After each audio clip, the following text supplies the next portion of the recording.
জো করা হবে না। ইন্না লিল্লাহি ওয়া ইন্না ইলাইহি রাজিউন। আল্লাহ রাব্বুল আলামিন বলেন, লান তানফাকুম আরহামাকুম ওয়ালা আওলাদুকুম ইয়াওমাল কিয়ামা। কিয়ামতের দিন তোমাদের আত্মীয়-স্বজন, তোমাদের সন্তান সন্ততি তোমাদের জন্য কিছু মাত্র কাজে লাগবে না। ইয়াউমা ইয়াফিরুল মারউ মিন আখিহি ওয়া উম্মিহি ওয়া আবিহি ওয়া সাহিবাতিহি ওয়া বানিহি। সেদিন মানুষ তার ভাই, মা বাপ, স্ত্রী ও সন্তান থেকে পলায়ন করবে। সেদিন প্রত্যেকে নিজ নিজ অবস্থায় পতিত হয়ে যাবে। পিতা তার সন্তানকে পরিচয় দেবে না, মা তার সন্তানকে চিনবে না, সন্তান তার মাকে চিনবে না। মানুষগুলি দৌড়াতে থাকবে, পালাতে থাকবে, কেউ কারো সাহায্য সেদিন করতে পারবে না। আমার প্রিয় ভাইয়েরা, সেই কিয়ামতে আল্লাহ পাক আমলনামা আল্লাহর আদালতে মানুষের সামনে পেশ করা হবে। পার্থিব জীবনে মানুষ যা কিছু করেছে কোন জিনিস লুকায় রাখতে পারবে না, সব প্রকাশ পেয়ে যাবে। কিয়ামতের পূর্বেই আল্লাহ রাব্বুল আলামিন সব কিছুকে রেকর্ড করে রেখেছেন। আবারও বলছি, আল্লাহ পাক কোনো কিছু গোপন রাখেন নাই। কিভাবে রেকর্ড করছেন? وَكُلَّ إِنسَانٍ أَلْزَمْنَاهُ طَائِرَهُ فِي عُنُقِهِ وَنُخْرِجُ لَهُ يَوْمَ الْقِيَامَةِ كِتَابًا يَلْقَاهُ مَنشُورًا। প্রত্যেকের ভালো মন্দ কর্মলিপি আমি তার গলায় ঝুলাই দিছি। আমি তার জন্য কিয়ামতের দিন একটি কিতাব ওপেন করে দেব, গলায় ঝুলানো আছে। আজ বিজ্ঞানীরা আবিষ্কার করেছে মানুষের শরীরের মধ্যে ডিএনএ এর কথা।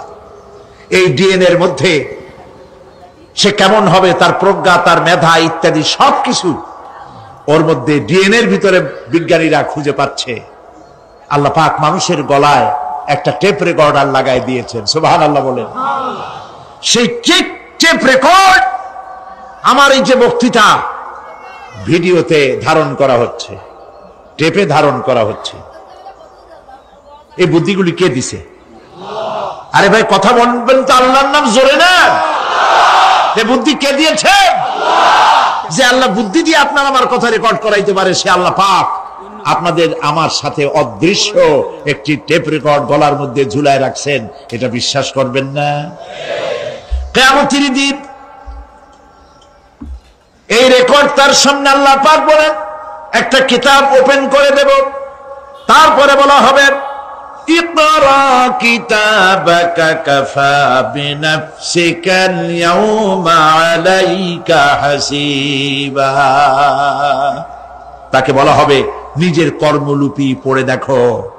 আজ তুমি নিজেই নিজের হিসাবের জন্য যথেষ্ট। পড়ো। কোথায় যাবা? জাহান্নামে যাবা না বেহেশতে যাবা? তুমি নিজেই তোমার হিসাব করার জন্য যথেষ্ট। সুবহানাল্লাহ। সেদিন কোনো সাহায্যকারী পাওয়া যাবে না, ওকালতি করার জন্য কাউকে পাওয়া যাবে না। বিশ্বাস করুন, বিশ্বাস করুন, কোন পীর সাহেব, কোন খাজা বাবা কিয়ামতের দিন আপনার আমার উপকারে আসবে না, আসবে না, আসবে না। আমল ভালো হবে, আল্লাহ ক্ষমা করবে। আমল ভালো নাই, পীর সাহেবরা কিচ্ছু করতে পারবেন না। কেউ কেউ মনে করেন পীর সাহেব আমার সুপারিশ করবেন। সুপারিশের কথাটা আজকে বলবো না, সুপারিশের কথা আসবে শেষের দিকে ইনশাআল্লাহ। বলেন ইনশাআল্লাহ। মনে করা হয় যে পীর সাহেবরা আমাদেরকে সুপারিশ করবেন। কিয়ামতের দিন আপনারাই দেখবেন ওনাদের সুপারিশ কে করে।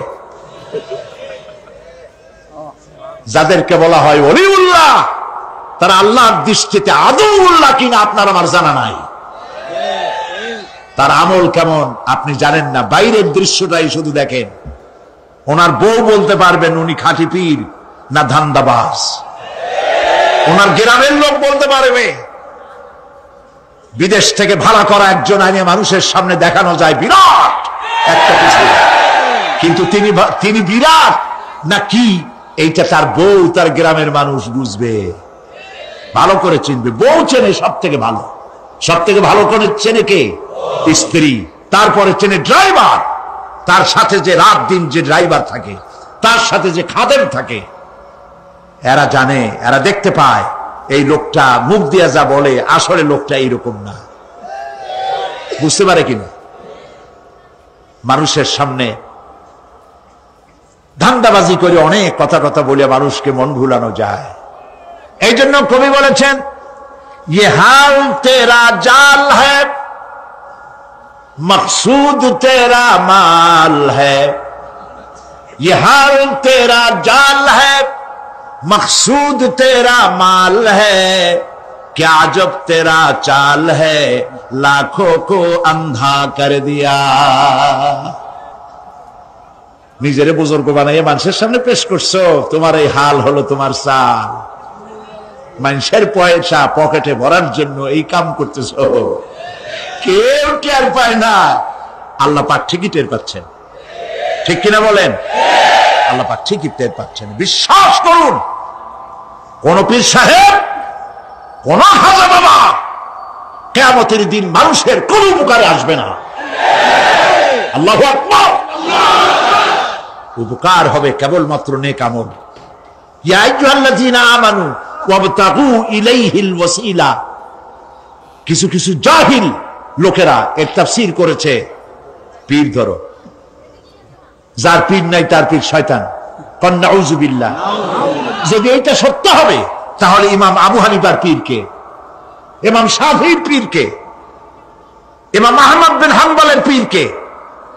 যারা এই কথা বলে তারা শয়তানের ওয়াসওয়াসায় নিমজ্জিত।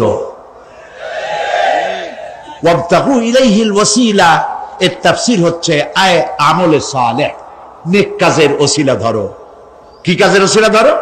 নেক কাজের ওসিলা ধরো। কারণ কিয়ামতের দিন আল্লাহ পাক আরো পরিষ্কার করে বলছেন, লান তানফাকুম আরহামুকুম ওয়ালা আওলাদুকুম ইয়াউমাল কিয়ামাহ। কিয়ামতের দিন সন্তান সন্ততি আর সম্পদ কোনো কাজে লাগবে না, এগুলি কোনো উপকার হবে না মানুষের জন্য। আর সেখানে উৎকোচেরও কোনো কারবার চলবে না। এই পৃথিবীতে উৎকোচ দিয়ে অনেক কাম করা যায়, কিন্তু কিয়ামতে চলবে না। আল ইয়াউমা লা ইয়ানফাউ মালুন ওয়ালা বানুন। সুবহানাল্লাহ, সুবহানাল্লাহ। যেখানে কিয়ামতের দিন ধন, সন্তান, সন্ততি কোন কাজে লাগবে না। ইয়া বুনাইয়া বলেছে বলে মনে করার কোনো কারণ নাই যে যাকে তিনি নসিহত করছেন তিনি শিশু, তিনি খোকা। আমাদের দেশে খোকা তো মন্ত্রীও আছে, তাই বলে তিনি কি খোকা নাকি? একেবারে কি কথা। আবার আমার দেশে মানে আমার পিরোজপুরে ওইখানে একজন মন্ত্রী ছিলেন, তার ডাক নাম ছিল শিশু। লোকেরা তাকে মানপত্র দিত মাননীয় শিশু মন্ত্রী। তো শিশু বলার অর্থ তিনি বাচ্চা নন, খোকার অর্থ শিশু নয়, বাচ্চা নয়। এই আমাদের মধ্যেও তো লোকেরা একজন আর একজনকে বাপেরা ডাক দেয়, এই খোকা, গাদা। দর্শক এবং শ্রোতা মনে করে খুব বাচ্চাই হবে বোধ হয়। মেহমান এসেছে, চা নিয়ে। যখন চা নিয়ে আসলো তখন দেখা গেল খোকা শুধু খোকাই না, কয়েক খোকার বাবাও।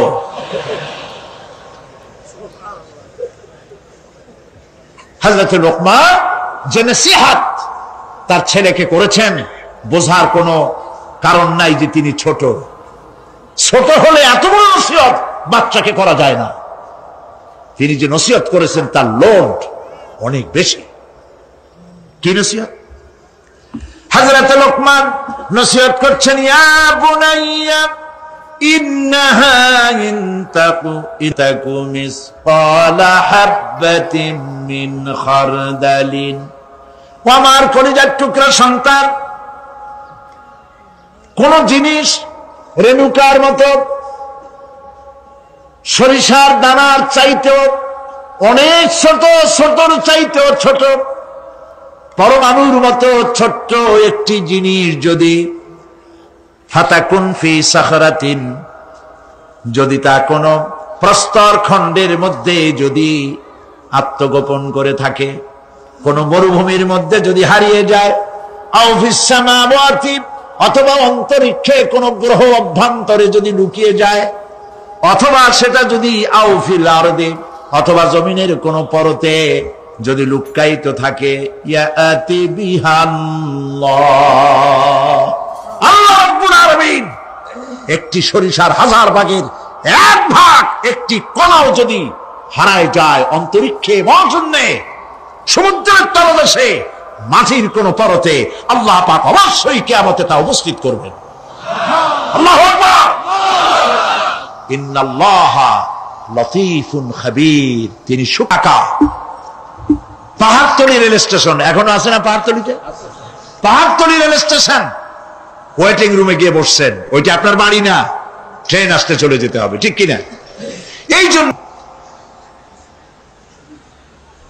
প্রিয় ভাই, সব থেকে বেশি মূল্য দিতে হবে দুনিয়ার না আখিরাতের। বলেন সবাই, কোনো লাভ নাই।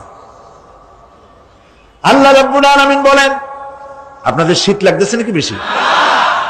তাড়াতাড়ি শেষ, কোনো লাভ নাই, কবরটা খালি পড়ে থাকবে। প্রিয় ভাই, দারুণ শীত পড়েছে, মানুষ মরে যাচ্ছে, অনেক মানুষ এবার মারা গেছে শীতে। আল্লাহর কাছে আমরা বলবো, আল্লাহ তুমি দয়া করে শীত যেটুক না হলে হয় না, তুমি সেইটুক দাও, শান্তি হিসেবে দাও, রহমত হিসেবে দাও, জহমত হিসেবে আমাদেরকে তুমি দিও না। বলি আমি। প্রিয় ভাই,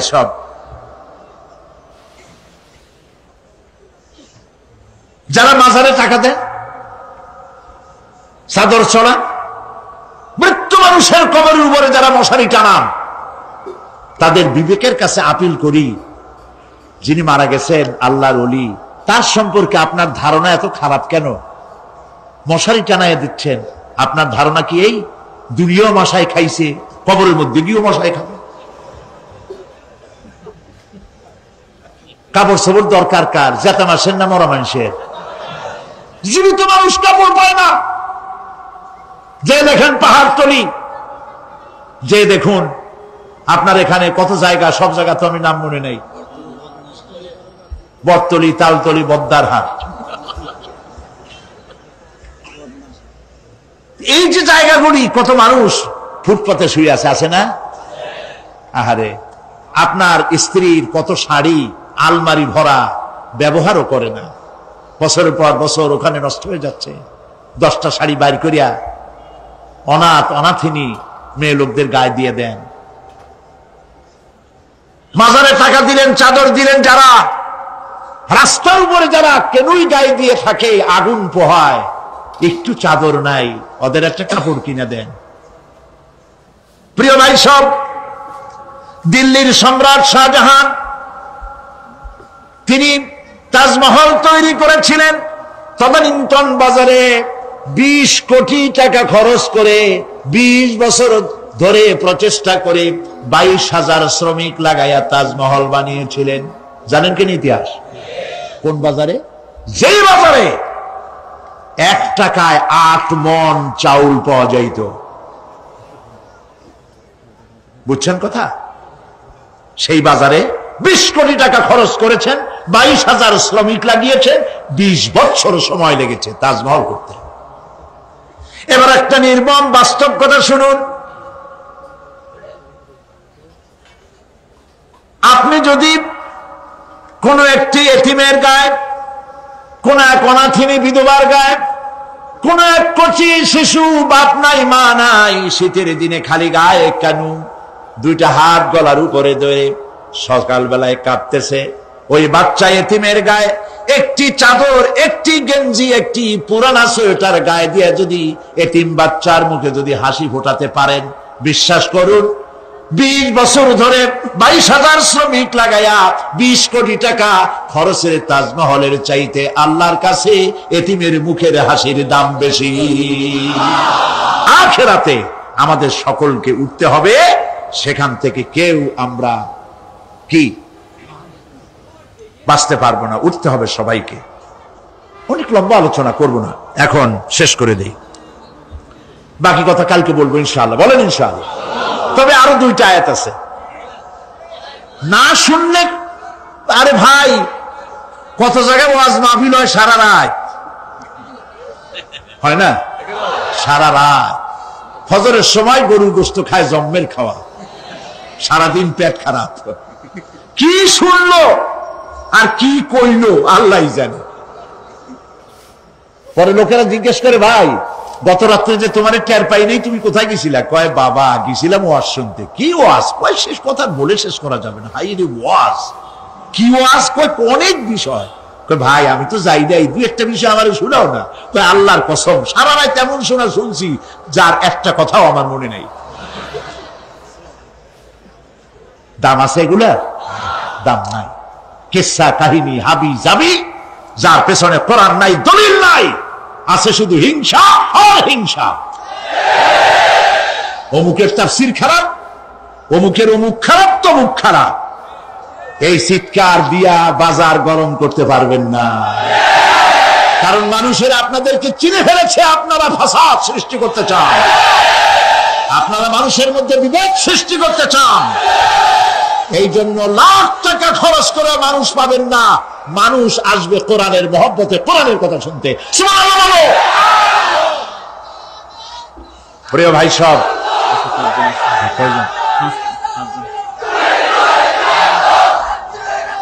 প্রিয় ভাই সব, প্রিয় ভাই সব, কাজী এর কারা বলে কি সাহস যে কোরআন শরীফ তাফসীর পড়ায় গেল? আস্তাগফিরুল্লাহ।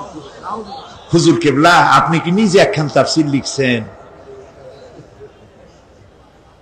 কোরআনের তাফসীর কয় যে তাফসীর পড়ায় দেওয়া যায়, বেদ পুরাণ পড়ানো হতো। তাহলে আপনি অন্য ধর্মের কিতাবও পড়াইতে চান, যা আল্লাহ নিষেধ করেছেন? আপনি অন্য ধর্মের বেদ বাইবেল পড়াবার এখতিয়ার কে দিল আপনাকে? কথা বলার সময় একটুখানি সংযত হয়ে কথা বলুন।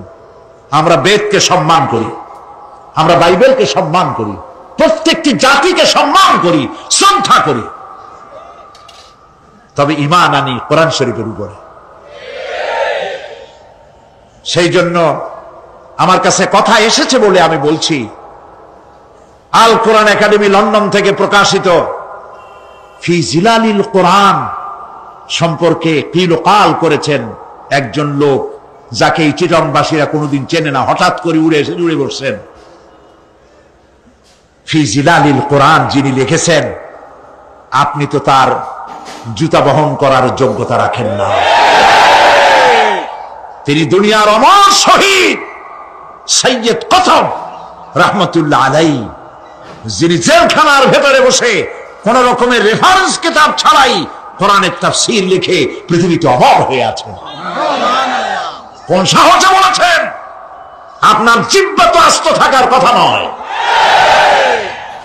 মারাত্মক কথা বলবেন না, জবান সংযত করে কথা বলবেন। আপনি কি জানেন কার সম্পর্কে আপনি কথা বলেছেন? কার লেখা তাফসীরের বিরুদ্ধে কথা বলেছেন? সৈয়দ কতব, মিশরের জামাল নাসের তাকে জেলের মধ্যে দিয়েছিল। আপনার কথা শুনে তো মনে হয় আপনি জামাল নাসেরের কোন আত্মীয় হবেন।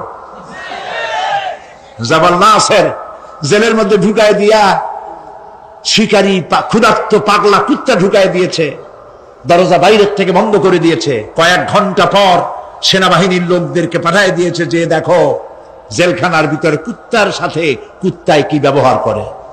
নাউযুবিল্লাহ। সেনাবাহিনীর লোকেরা জেলখানা থেকে ফিরে এসে জামাল নাসেরকে জবাব দিল, জেলখানার ভিতরে যাই দেখে এলাম তালাবদ্ধ রুমের ভিতরে শেখ সৈয়দ কতব নামাজের সেজদার ভিতরে পড়ে আছেন। আর ক্ষুধার্ত পাগলা শিকারী কুকুর তার পাশে বসে তারে পাহারা দিচ্ছে। সুতরাং কথা বলার সময় একটু হুশ করে কথা বলবেন, মেহেরবানি করে। প্রিয় ভাই সব, বলতেছিলাম রাত একটু বেশি হলে ক্ষতি কি? আল্লাহ বেশি মানে আমার কিন্তু এরকম অভ্যাসও নাই যে সারা রাত ওয়াজ শুনাই। ওই কার বলে অভ্যাস ছিল চোখ বুঝে ওয়াজ করা। মাহফিল ভরা মানুষ চোখ বুঝে ওয়াজ আরম্ভ করছে, তারপরে হঠাৎ চোখ খুলে দেখে কেউ নেই। বেচারা খুব রাগ হয়ে গেছে। এই এলাকার মানুষ তো ভারী বেকায়দার, আমারে ফেলায় থুয়া সব পালাইছে। পাশে তাকায় দেখে একটা লোক বসা। কয় যে অন্তত একটা লোক তো পাইলাম, আল্লাহর মেহেরবানি, তুমি খুব ইমানদার ভালো মানুষ যে এতক্ষণ তুমি আমার ওয়াজ শুনছো। লোকটা কয় যে হুজুর আমি ভালো না মন্দ তা জানি না, আমি হলাম মাইক ম্যান, আপনি মাইকও সারেন না যাইতে পারি,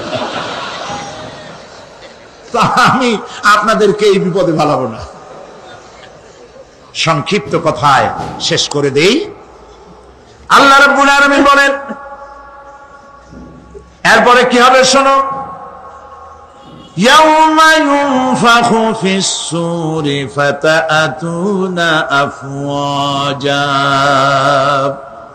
যেদিন সিংহায় ফুঁক দেওয়া হবে আর তোমরা দলে দলে বেরিয়ে আসবে। ওয়া ফুতিহাতিস সামাউ ফাকানাত আবওয়াবা, আর পাহাড় সমূহ আকাশ সমূহ খুলে দেওয়া হবে, ফলে তা দুয়ার আর দুয়ার হয়ে যাবে, মনে হবে সব দরজা। তার মানে হলো আকাশ থাকবে না, ভেঙে চুরে চুরমার হয়ে যাবে। ওয়াসুজ্জিরাতিল জিবালু ফাকানাত সারাবা, আর পাহাড়গুলিকে চালিয়ে দেওয়া হবে, ফলে মনে হবে মরিচিকা। তার মানে হলো এই দেখলাম পাহাড়, এই পাহাড় নাই, সমস্ত পাহাড়গুলিকে আল্লাহ পাক উড়ায় দেবেন, কোনো পাহাড় তার জায়গায় থাকতে পারবে না। সিংহায় ফুঁক হবে, তাতে করে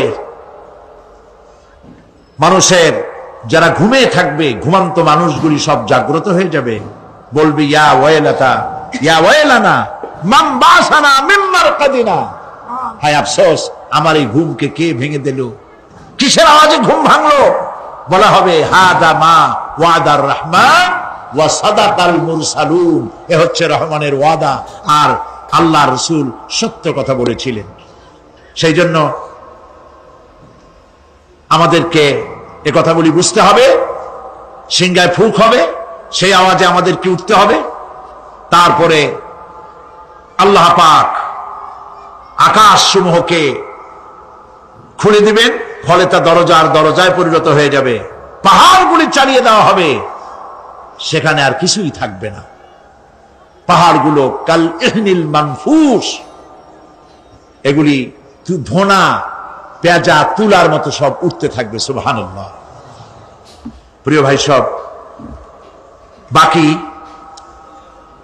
কিয়ামতের দিন এ বললাম, এ পর্যন্ত বলা হলো বিশ্ব পরিক্রমা ধ্বংস হওয়ার ব্যবস্থা সম্পর্কে আল্লাহ পাকের কোরআনের কথাগুলি আপনাদেরকে শোনালাম।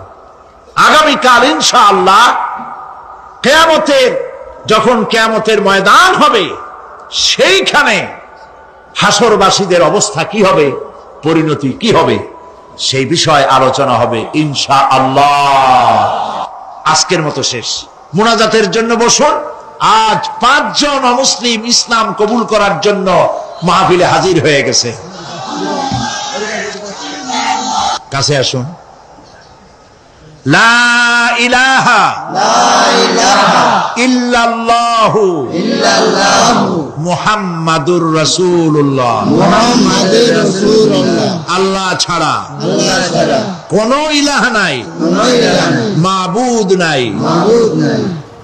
মুহাম্মদ সাল্লাল্লাহু আলাইহি ওয়াসাল্লাম আল্লাহর প্রেরিত রাসূল। আশহাদু আন লা ইলাহা ইল্লাল্লাহু ওয়াহদাহু লা শারীকা লাহু ওয়া আশহাদু আন্না মুহাম্মাদান আবদুহু ওয়া রাসূলুহু, আমি সাক্ষ্য দিচ্ছি আল্লাহ ছাড়া কোন ইলাহ নাই, মাবুদ নাই, উপাস্য নাই, তিনি এক, তিনি একক, তার কোনো অংশীদার নাই। আমি আরো সাক্ষ্য দিচ্ছি মুহাম্মদ সাল্লাল্লাহু আলাইহি ওয়াসাল্লাম আল্লাহর বান্দা এবং তার প্রেরিত রাসূল।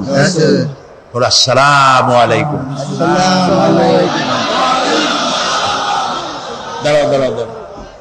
আল্লাহর মেহেরবানি, এরা এখন মুসলমান হয়ে গেল, আলহামদুলিল্লাহ। বলি আলহামদুলিল্লাহ। আল্লাহ পাক তাদের গুনাহ খাতা সব মাফ করে দিয়েছেন। এই মুহূর্ত পর্যন্ত জীবনে যা করছে সব মাফ, সুবহানাল্লাহ।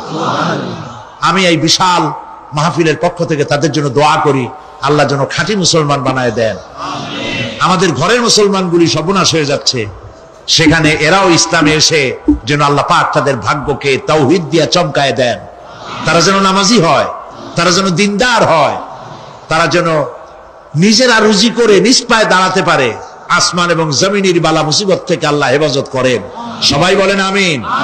আমি এই বিশাল লক্ষ লক্ষ জনতার এই বিশাল মাহফিলের পক্ষ থেকে, আপনাদের সকলের পক্ষ থেকে ইসলাম গ্রহণ করার কারণে আমি তাদেরকে আলিঙ্গন করছি।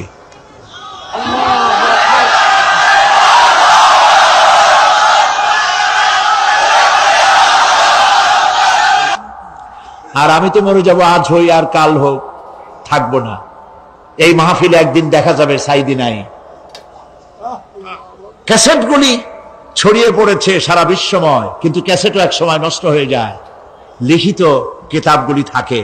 সেই জন্য তাফসীর লেখা হয়েছে, তাফসীরে সাইদি আমপারা 588 পৃষ্ঠা, তাফসীরে সাইদি সূরা ফাতিহা 520 পৃষ্ঠা, এবং সূরা আসর ছোট্ট একটি সূরা 788 পৃষ্ঠা। জীবনের সফলতা দুনিয়ার উপরে নির্ভর করে না, আখিরাতের উপরে নির্ভর করে। যারা এগুলি ছেপেছে, আমি ছাপি নাই, যারা ছেপেছে গ্লোবাল নেটওয়ার্ক, ওরা ছেপেছে। আমি তাদেরকে বলেছি সামান্য প্রফিটে ছেড়ে দিবে। তারা খুব সামান্য প্রফিট নিয়ে এই বিশাল গ্রন্থ প্রতি খণ্ড 200 টাকা করে তারা হাদিয়া রেখেছে। নিজেরা কিনুন, অন্যকে পড়তে দিন। কোরআনের চাইতে শ্রেষ্ঠ কিতাব, হেদায়েতের কিতাব পৃথিবীতে আর নাই। আল্লাহ পাক আপনাদেরকে ইসলামী দ্বীনি বইপত্র খরিদ করার তৌফিক দান করুন, এবং যাওয়ার সময় সমাজ কল্যাণ পরিষদের হাতে টাকা তুলে দিয়ে যাবেন। একটা মাহফিল শুধু তারা করে না, এই সমাজ কল্যাণ পরিষদের একটি মাত্র স্কুল ছিল, শাহ ওলিউল্লাহ ইনস্টিটিউট, তাই না?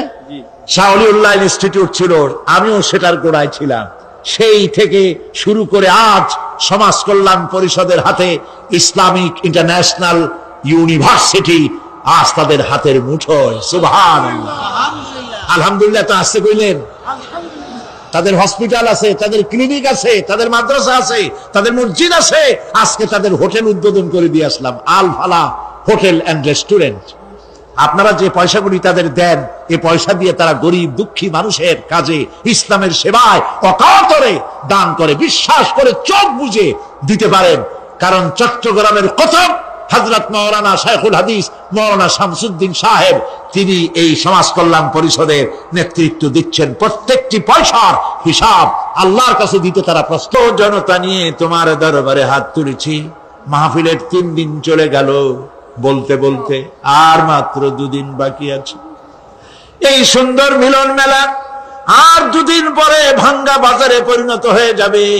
রব্বুল আলামিন মানুষেরা শীতকে উপেক্ষা করে, কোথায় দিনাজপুর, রংপুর, কোথায় বেনাপোল, যশোর, কোথায় বার্মা, কোথায় ভারত, কত দূর দারাজ থেকে কষ্ট করে মাহফিলে এসেছেন। আয় আল্লাহ তাআলা, দয়া করে মেহেরবানি করে আজকের এই মাহফিলকে আমাদের জন্য কিয়ামতের দিন জাহান্নাম থেকে বাঁচার জন্য ওসিলা। রব্বুল আলামিন 25 লক্ষ টাকার বাজেট করে এই মাহফিলের আয়োজন করেছে সমাজ কল্যাণ পরিষদ। ওয়াল্লাহু গানিয়্যুন ওয়া আনতুমুল ফুকারা। আল্লাহ তুমি বলেছো, রব্বুল আলামিন তোমার বান্দাদের হাত এবং তাদের দিল খুলে দাও, সমাজ কল্যাণ যেন কোন বিভাগের কাছে ঋণগ্রস্ত না থাকে। আয় আল্লাহ তাআলা, চট্টগ্রামের তোমার ধনী ব্যক্তি গরিব ব্যক্তি যেই আছে না কেন, সকলের দিল আর মনের ভিতরে তাফসীরের মাহফিলের মহব্বত পয়দা করে দাও রব্বুল আলামিন। আমাদের যার যে রোগ আছে, ব্যাধি আছে, অসুখ আছে, তুমি মাফ করে দাও আল্লাহ তাআলা। এই মাহফিলের জন্য যারা পরিশ্রম করতেছেন তাদের তুমি কবুল করো আল্লাহ তাআলা। শীতে তোমার বান্দা বান্দীদের কষ্ট হচ্ছে আল্লাহ তাআলা, তুমি রহমান, তুমি রহিম, আর তোমার বান্দাদের কষ্ট হচ্ছে। মাবুদ, তুমি দয়া করে মেহেরবানি করে আমাদের দেশে ইউরোপ আমেরিকায় শীত দিলে সেখানে সব ধনী, তাদের অনেক শীত বস্ত্র আছে, আমার দেশের গরিব মানুষ কিচ্ছু নাই বাবু। শীতের চোটে অনেকগুলি মানুষ মারাই গেছে মাবুদ। যেটুকুন না দিলে নয়, দেওয়া উচিত। তুমি সব ভালো জানো, সেটুকুন দাও যেটা আমাদের জন্য বোঝা হয়, কষ্ট হয়, সেটা তুমি দিও না মাবুদ। তুমি রহমান, তুমি রহিম, তুমি গফুর, তুমি গফফার আছে আল্লাহ। কালকে মহিলা মাহফিল, তোমার বান্দীদেরকে আল্লাহ তুমি হাজির করে দিও, পরিবেশ ভালো রেখে দিও আল্লাহ তাআলা। আর বাকি 2 দিনের তাফসীর মাহফিলের ইন্তজাম এই সমাজ কল্যাণ পরিষদ করতে পারবে না আল্লাহ তাআলা। তুমি তোমার বান্দার বান্দীদেরকে যে পরিমাণে হাজির করো, এটা তোমার দয়া, এটা তোমার মেহেরবানি। এর পেছনে আমাদের কোনো কৃতিত্ব নাই। বিনয়ের সাথে স্বীকার করছি, সমাজ কল্যাণের কোনো কৃতিত্ব নাই, বরং এর মধ্যে প্রশংসার যেটুকু, সবটুকুনের মালিক তুমি, আর ব্যর্থতার দায় দায়িত্ব সব আমাদের আল্লাহ। তুমি আমাদের মাফ করে দিয়ে এই মাহফিলকে হেদায়েতের জরিয়া করে দাও।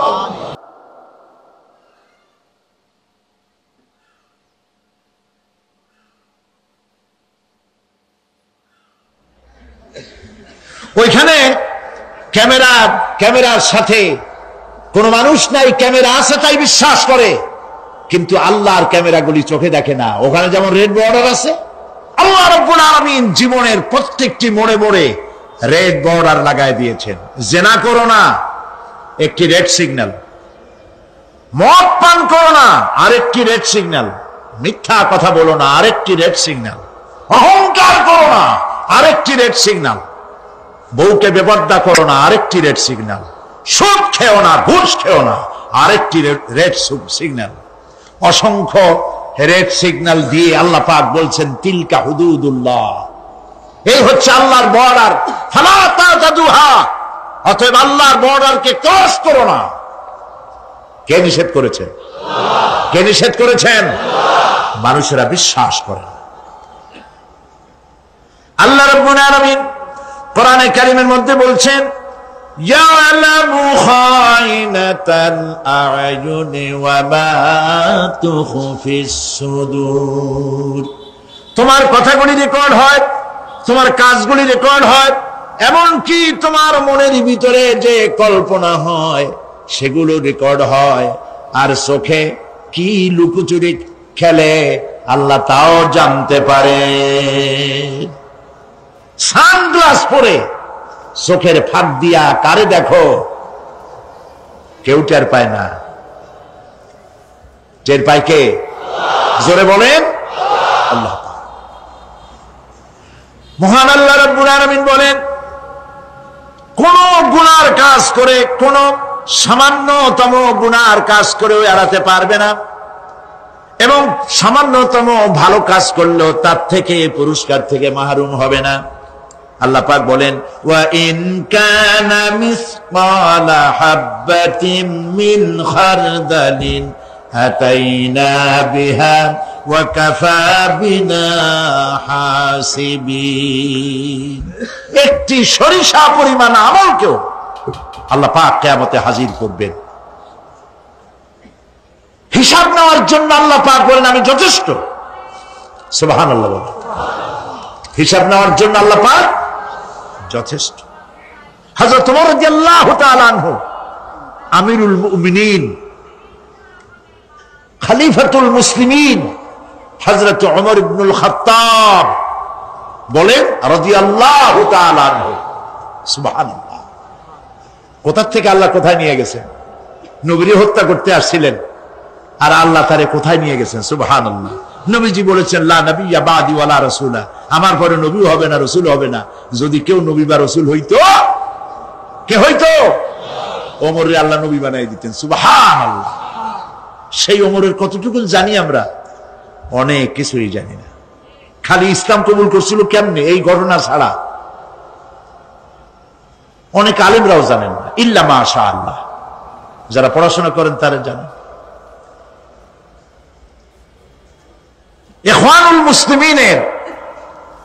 ইখওয়ানুল মুসলিমুন এর ওস্তাদ, এর মুর্শিদ ওমর তিলমিসানি রাহমাতুল্লাহ আলাইহি, তিনি হযরত ওমরের এক জীবনী লিখেছেন। জীবনীর নাম হলো শহীদ মেহরাব ওমর ইবনুল খাত্তাব। কি বলেন, দারুণ নাম না? কি সুন্দর নাম, শহীদ মেহরাব ওমর ইবনুল খাত্তাব রাদিয়াল্লাহু তাআলা আনহু। মেহরাবের মধ্যে তিনি শহীদ হয়েছিলেন। এটি আরবি বই, আরবির থেকে উর্দু হয়েছে। এটি বাংলায় ছিল না, আল্লাহর মেহেরবানি এটা বাংলাও হয়ে গেছে, আলহামদুলিল্লাহ বলে। শহীদ মেহরাব ওমর ইবনুল খাত্তাব, আল কোরআন একাডেমি, লন্ডন।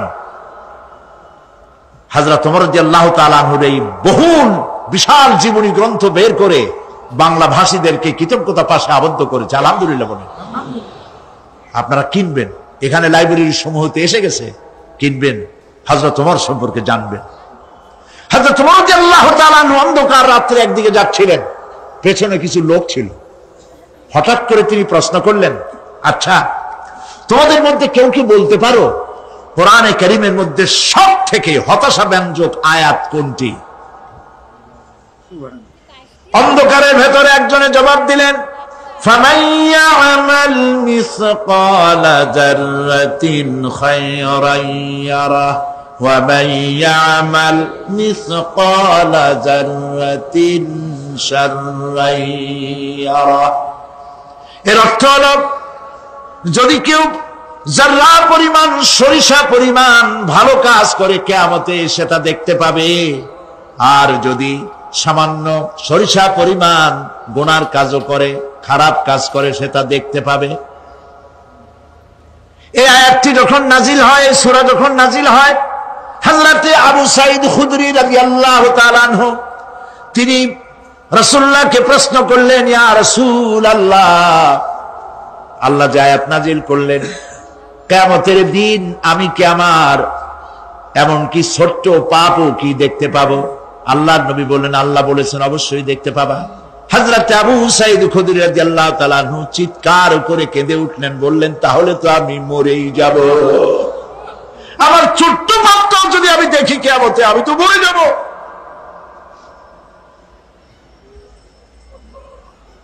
হযরত ওমর রাদিয়াল্লাহু তাআলা আনহু অন্ধকারের ভিতরে হাঁটতেছেন আর কাঁদতেছেন, হাঁটতেছেন আর কাঁদতেছেন। কিছু দূর অগ্রসর হয়ে তিনি প্রশ্ন করলেন, আচ্ছা কেউ কি বলতে পারো কোরআনে কারীমের মধ্যে সব থেকে আশা ব্যঞ্জক আয়াত কোনটি?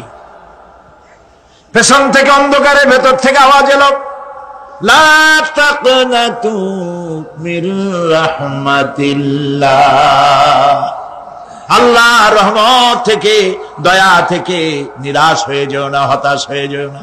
হযরত ওমর কাঁদতে কাঁদতে জিজ্ঞেস করলেন, তোমাদের মধ্যে এই পৃথিবীতে আসার পর আমাদের হায়াত তো বাড়ছে না, বরং হায়াত প্রতি মুহূর্তে কি হচ্ছে?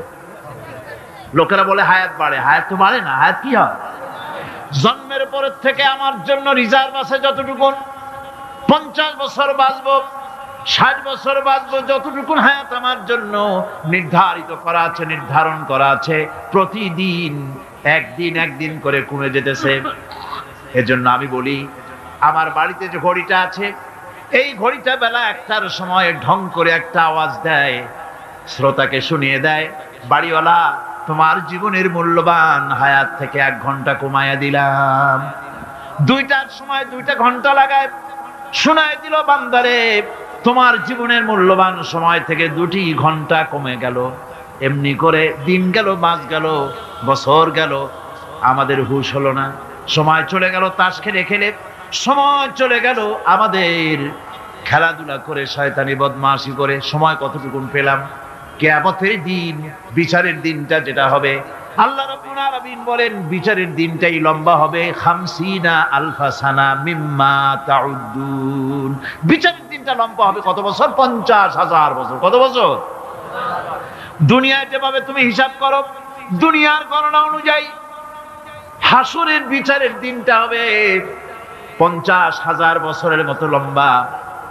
এক কিতাবে দেখেছি, তিনি লিখেছেন হিসাব করে কিয়ামতের ওই দিনটার হিসাবে 50,000 বছর একটা দিন লম্বা।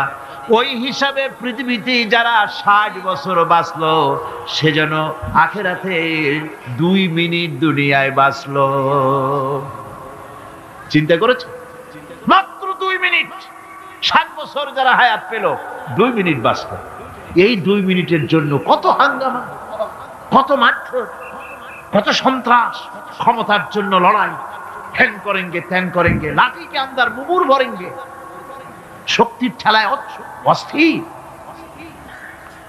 আমার বন্ধুগণ, সময় চলে যাচ্ছে স্রোতের মতো করে, কারোর জন্য সময় অপেক্ষা করতেছে না। আমাদের মৃত্যু প্রতি মুহূর্তে কাছে চলে আসতেছে। এই জন্য শায়ের বলেছেন, আগাহ আপনি মৌত সে কোই বাশার নেহি, আগাহ আপনি মৌত সে कोई बशर नहीं, सामा सो बरस के हैं पल की खबर नहीं। মৃত্যু সম্পর্কে আমাদের কারো জানা নাই। যে কোনো মুহূর্তে মৃত্যু আমাদের কাছে এসে যেতে পারে, মৃত্যু সম্পর্কে কিছুই জানা নাই। অথচ প্রতি মুহূর্তে আমরা মৃত্যুর দিকে এগিয়ে চলছি। মাল সামান 100 বছর কি ধরে খাবো তাও জমা করে রেখেছি, কিন্তু এক মুহূর্তের খবর নাই। মাহফিলে এসেছি, বাড়ি যেতে পারবো নিশ্চয়তা নাই। আছে? বলেন আছে? আপনি বাড়ি যাও ভালো, বসেছেন, দাঁড়াতে পারবেন এই নিশ্চয়তা আছে? নাই। সুতরাং সূরার যে সময়ের উপরে কসম করে মূলত সময়ের অপরিসীম গুরুত্ব সম্পর্কে আল্লাহ পাক মানুষকে বুঝাই দিতেছেন। সময়ের দাম দাও। আমাদের সময় চলে যায় গান শুনতে শুনতে, আশ্চর্য মলম বিক্রি করা দেখতে দেখতে, তাস পাশা খেলতে খেলতে সময় চলে যায়, কেউ খেয়াল করে না। সময় বলতে অতীত কালও হতে পারে, আবার বর্তমানও হতে পারে। আর বর্তমান কাল কোনো কালই না। বর্তমান কাল কোনো কাল নয়। প্রতি মুহূর্তে ভবিষ্যৎ এসে বর্তমান হয়, আর প্রতি মুহূর্তে বর্তমান কি হয়? অতীত হয়ে যায়। বর্তমান কাল বলে কোনো কাল নেই। প্রতি মুহূর্তে অতীত হয়ে যাচ্ছে। এই যে আমি মাহফিলে বসছিলাম প্রথম এসে, ওইটা কি এখনো বর্তমান আছে? এই যে বর্তমান কথা বলছি, এটা অতীত হয়ে যাচ্ছে। সুতরাং বর্তমান কাল নাই। আল্লাহ পাক অল আসরের সময়ের কসম করে বলছেন। যদি আমরা চিন্তা ভাবনা করি তাহলে আমরা লক্ষ্য করব আমাদের আসল মূলধন সময়। আসল মূলধন কি? জীবনের আসল মূলধন কি? সময়। ইমাম রাজি রহমতুল্লাহ আলাইহি এই পর্যায়ে এক বুজুর্গের ব্যক্তির কথা তিনি আলোচনা করেছেন। তিনি বলেছেন যে একটা লোক, তিনি সূরা আল আসর এর ব্যাখ্যা তিনি বুঝতেছিলেন। ব্যাখ্যাটা এই মাথার মধ্যে ঘুরপাক খাচ্ছিল, এর ব্যাখ্যা কি? একবার তিনি বাজারে ঢুকলেন, তারপরে তিনি শুনতে পেলেন বাজারের এক প্রান্ত থেকে একজন চিল্লায় বলতেছে, সেই ব্যক্তির উপরে রহম করো যার পুঁজি গলে যায়, সেই ব্যক্তির উপরে রহম করো যার পুঁজি গলে যায়। উনি চিন্তা করলেন পুঁজি এবার গলে কেমন?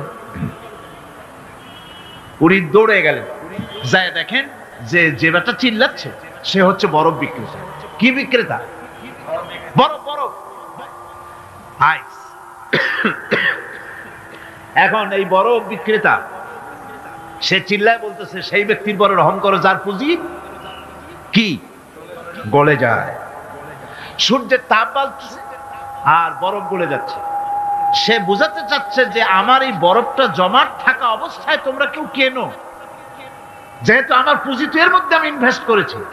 এটা যদি পানি হয়ে যায় তো পানি তো কেউ কিনবে না, এটা তো যেখানে সেখানে পাওয়া যায়। বরফ পাওয়া যায় না বলি তো আমি বরফ কিনে আনছি।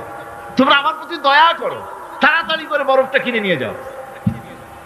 ইমাম রাজি রহমতুল্লাহ আলাইহি বলেন, বুজুর্গ ব্যক্তি চিৎকার মেরে বললেন, আল্লাহু আকবার। আমি কিন্তু এই বরফ বিক্রেতার ঘোষণার মধ্য দিয়ে সূরা ওয়াল আসরের তাফসীর আমি বুঝে ফেলেছি। তার মানে হলো বরফ বিক্রেতা যেভাবে বলতেছে, সেই ব্যক্তির উপরে রহম করো যার পুঁজি গলে যায়। আমারও তো একটা পুঁজি আছে, ওই পুঁজির নাম হায়াত। প্রতি মুহূর্তে আমার পুঁজি তো গলে যেতেছে, আমার পুঁজি তো গলে যায়, প্রতি মুহূর্তে কমে যেতেছে। আহারে, এই পুঁজি যে গলে গেল, ধরে রাখতে পারলাম না, এই জন্য কিছুই তো করতে পারি নাই। সূরা ওয়াল আসরের ভিতরে মানুষের আয়ুষ্কাল দেওয়া হয়েছে, বরফ গলে যাওয়ার মতো দ্রুত সে আয়ু কমে যাচ্ছে। একে যদি নষ্ট করে ফেলা হয়, ভুল কাজে ব্যয় করা হয়, সেটাই হচ্ছে মানুষের মূল ক্ষতি। মানুষের মূল ক্ষতি। ব্যবসায় ক্ষতিগ্রস্ত হয়েছে, এটা মূল ক্ষতি নয়। স্বাস্থ্য হারাইছে, মূল ক্ষতি নয়। রাজনীতিতে ব্যর্থ হয়েছে, মূল ক্ষতি নয়। জীবনে মন্ত্রিত্ব হারাইছে, মূল ক্ষতি নয়। মূল ক্ষতি প্রতি মুহূর্তে সময় নষ্ট হচ্ছে, এটাই মূল ক্ষতি। ভাইরা, কিয়ামতের দিন জান্নাতীদের কোনো দুঃখ থাকবে না, সকলের দুঃখ থাকবে। জান্নাতীদের কোনো দুঃখ থাকবে নাকি? থাকবে, থাকবে। জান্নাতীদের মনের মধ্যে একটা দুঃখই থাকবে। ভালো করে শুনুন, জান্নাতীদের মনের মধ্যে একটা দুঃখই হবে। তারা মনে মনে চিন্তা করবেন, আফসোস করবেন, আহারে যদি দুনিয়ায় বসে অমুক সময় বাসে বসেছিলাম, আজে বাজে চিন্তা করেছি, বাড়ির ড্রয়িং রুমে একা একা বসে বসে আজে বাজে চিন্তা করেছি, অমুক অমুক সময় খেলাধুলায় কাটাইছি। এই সময়গুলিতে যদি সুবহানাল্লাহ, আলহামদুলিল্লাহ, লা ইলাহা ইল্লাল্লাহ, আল্লাহু আকবার, এই তাসবিহ যদি পড়তাম, জিকির আজগার করতাম, জান্নাতের ভিতরে আরো নিয়ামত লাভ করতে পারতাম। সময়টা তো কাজে লাগাইলাম না। মানুষের শর্ত, মুমিনের সব কাজে সওয়াব। ওয়াকুলু লিন-নাসি হুসনা, মানুষের সঙ্গে ভালো ভালো কথা কও, মানুষের সঙ্গে হাসি মুখে কথা কও। একজনের সাথে হাসি মুখে কথা বললেন, আপনার একটা সদকা দেওয়ার মতো সমান সওয়াব আমলনামায় লেখা হয়ে গেল। ভালো ভালো কাম করো। বন্ধুগণ, সময় দ্রুত গতিতে চলে যাচ্ছে, মানুষের জীবন ক্ষতিগ্রস্ত হচ্ছে। ক্ষতি থেকে বাঁচতে পারবে চারটা গুণ যার মধ্যে আছে, বাকি সব ক্ষতিগ্রস্ত হয়ে যাবে। আমার ভাইয়েরা, এই কথাগুলি বলে আল্লাহ পাক যেন এরকম একটা দৃষ্টান্ত দিলেন। আপনি যদি পরীক্ষার হলে গিয়া দেখেন, ছাত্ররা পরীক্ষা দিতেছে, পরীক্ষার জন্য নির্ধারিত সময় কতটুকুন? 3 ঘন্টা। 3 ঘন্টা, 3 ঘন্টা। আপনি গিয়ে দেখলেন কোন একজন পরীক্ষার্থী পরীক্ষা দিতে গিয়ে আর একদিকে তাকায় আছে, আকাশের তারা গুনতেছে, অথবা সে গল্প করতেছে, অথবা পরীক্ষা বাদ দিয়ে আজে বাজে কিছু লিখতেছে। আপনি যেমন তাকে, ওই ছেলেটাকে আনমনা গাফেল ছেলেটাকে ঘড়ির দিকে তাকায় বলেন, এই ছেলে ওই ঘড়ির দিকে তাকাও, দেখো তোমার সময় কিন্তু চলে যেতেছে মাত্র 1 ঘন্টা, আর তুমি সময় নষ্ট করতেছ। আল্লাহ যেন স্নেহ পরবশে তামাম পৃথিবীর গোলামদেরকে, বান্দাদেরকে আঙ্গুল নির্দেশনা দিয়ে বলছেন, বান্দারা প্রতি মুহূর্তে তোর জীবনের মূল্যবান সময় চলে যেতেছে, প্রতি মুহূর্তে সময় যাচ্ছে। আল ইনসান, ইনসান বলতে শুধু মুসলমান না, ইনসান বলতে কি মুসলমান শুধু না, আল ইনসান মানব মণ্ডলী, বিশ্বের সমস্ত মানুষকে আল্লাহ বলছেন, হিন্দু, খ্রিস্টান, বৌদ্ধ, নাসারা, ইহুদি, মজুসি, মুসলমান, বিশ্বের সব মানুষকে আল্লাহ বলছেন। যেহেতু আল্লাহ স্রষ্টা, মানুষের ব্যাপারে সার্বিক কল্যাণময় কথা কে বলতে পারেন? কে বলতে পারেন? সে আল্লাহ রাব্বুল আলামিন বলছেন, সময় চলে যাচ্ছে ও পৃথিবীর মানুষেরা। এই মানুষ বলতে আল্লাহ রাব্বুল আলামিন কোন ব্যক্তি, কোন গোষ্ঠী, কোন জাতিকে বলেন নাই, বলেছেন সমগ্র মানবতাকে। এর অর্থ হচ্ছে সূরাটিতে উল্লেখ্য 4টি গুণ যদি আমল করতে পারে লোকেরা, যেই ব্যক্তি করবে, যেই সমাজ করবে, যেই রাষ্ট্র করবে, যেই গোষ্ঠী করবে, যেই জাতি করবে, তারাই ক্ষতি থেকে বেঁচে যাবে। আর যারা করবে না, তারা ক্ষতিগ্রস্ত হবে। কি হবে বলুন? এখন আল্লাহ পাকের কথা শুনুন। আল্লাহ পাক বলছেন, ওয়াল আসরি ইন্নাল ইনসানা লাফি খুসর। খুসরিন, এই যে খুসর, খাসারা, এই শব্দটা হচ্ছে আবিধানিক অর্থে ক্ষতি, হচ্ছে লাভের বিপরীত। লাভের বিপরীত কি? ক্ষতি। নাফা, এই নাফার বিপরীত কি? নোকসান। খাসানাটা কি? নোকসান বলা হয় পুঁজি 50,000 খাটাইছিলাম, লাভ করতে পারি নাই, পুঁজি ঠিক আছে, এটাকে বলা হয় নোকসান। এটাকে কি বলা হয়? নোকসান। কিন্তু আমি পুঁজি খাটিয়েছিলাম 50,000 টাকা, লাভ তো হয়ই নাই, পুঁজিও চলে গেছে, আমও গেছে ছালাও গেছে, আমও নাই ছালাও নাই। এইটারে আরবিতে কি বলা হয়? খাসার। দেউলিয়া। দেউলিয়া হয়ে গেছে। দেউলিয়াটা বোঝেন ভালো আপনারা, দেউলিয়া হয়ে গেছে। কোরআন লাভ বা সাফল্যের ধারণা যেমন নিছক পার্থিব নয়, সমৃদ্ধির কথা শুধু পার্থিব নয়, জন্ম থেকে শুরু করে মৃত্যু পর্যন্ত কোরআনের লাভের কথা যখন বলা হয় তখন জন্ম থেকে মৃত্যু পর্যন্ত, আখিরাত পর্যন্ত, কিয়ামত পর্যন্ত, ক্ষতিটাও জন্ম থেকে শুরু করে মৃত্যু পর্যন্ত, কিয়ামত পর্যন্ত ক্ষতিটাও। এই ক্ষতি থেকে বাঁচাবার জন্য কোরআনে কারিমে বিভিন্ন জায়গায় এই খাসারা শব্দ ব্যবহার করা হয়েছে। আল্লাহ রাব্বুল আলামিন বলছেন, ওয়ামান খাফফাত মাওয়াজিনুহু ফাউলাইকাল্লাযীনা খাসিরু আনফুসাহুম বিমা কানু বিআয়াতিনা ইয়াযলিমুন। যাদের পাল্লা ভারী হবে কিয়ামতে তারাই হবে সফলকাম, আর যাদের পাল্লা হালকা হবে, নেকির পাল্লা, নেকির পাল্লা যাদের হালকা হবে তারা হবে ক্ষতিগ্রস্ত, তারা নিজেদের ক্ষতি নিজেরাই ক্ষতি সাধনকারী হবে কিয়ামতের দিন।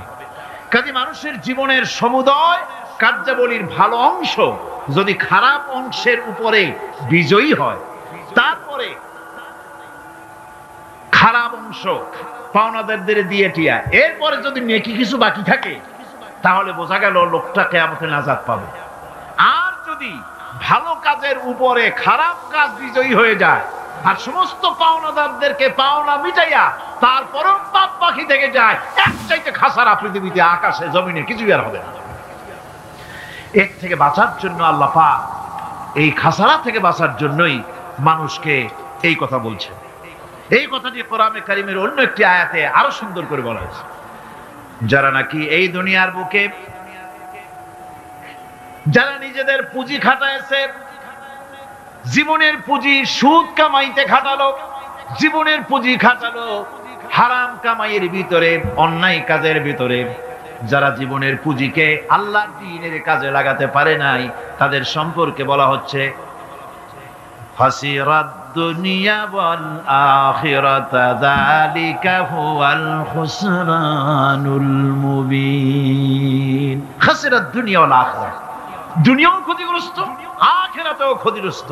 এটা হচ্ছে তার জন্য সুস্পষ্ট ক্ষতি, এর থেকে বড় ক্ষতি আর কিছুই হতে পারে না।